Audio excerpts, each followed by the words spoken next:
Hi guys, this is Paul with Tweaktown. We're back here at Storage Visions 2014. I'm sitting down with Paul Evans. He is the principal architect from Daystrom Technology Group, and they're here talking about some of the initiatives that they're undertaking in order to help accelerate the adoption of software developed systems. So if you can just give us a little bit of an overview of what it is that you guys do and what you're doing here at the show. Sure. So thank you, Paul. And Daystrom is an integrator, so we integrate primarily dynamic storage systems, but that ends up being more of an overall system. And that's why we branched out this year using a group that we help found and promote, which is called MESS.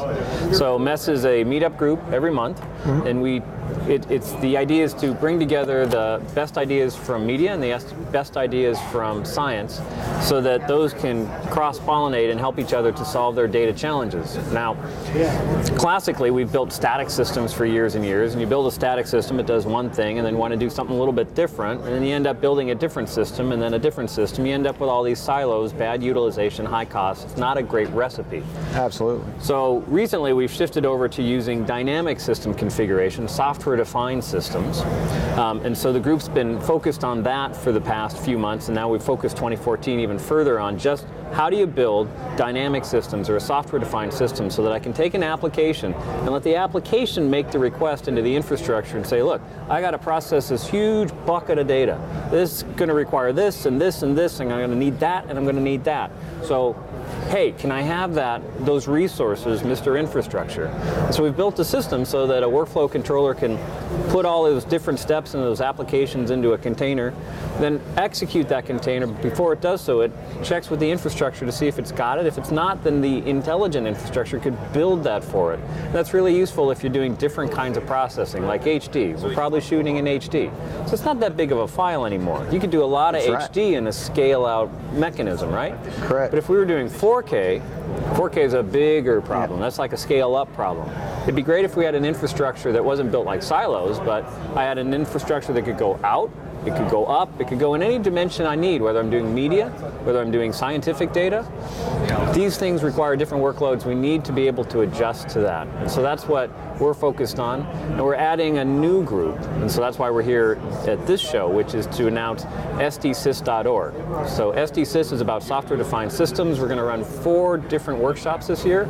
So rather than our meetup groups, which are like a couple hours every month, we're going to get together for a day or two and actually build some of these systems and apply them. So use case, an archive. How do I build an archive? Can I build an archive reliably and easily so that it can maintain data and has all the automated scrubbing and validation, verification and auto repair and all that functionality that you require in a trustworthy archive?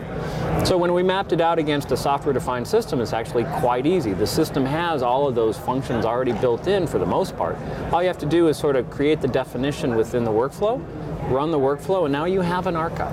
And I think what's important from what you're describing is we're hearing a lot about different types of software-defined. It's almost becomes somewhat of a buzzword in some cases, but software-defined networking, software-defined storage.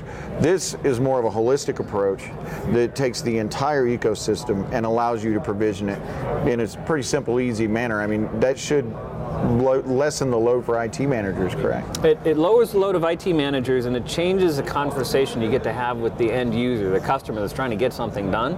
Because now you can sit down with a workflow desire and a library of like these applications and these steps and definitions around data. They can drag them out onto the canvas, connect them all together, and then run them. And that before was a 6-month conversation with IT, and then another 6 months before it was built. Absolutely. Right? And so as the needs change, this also allows us almost a form of modularity, because you can just pretty much, you're just adding to this pool.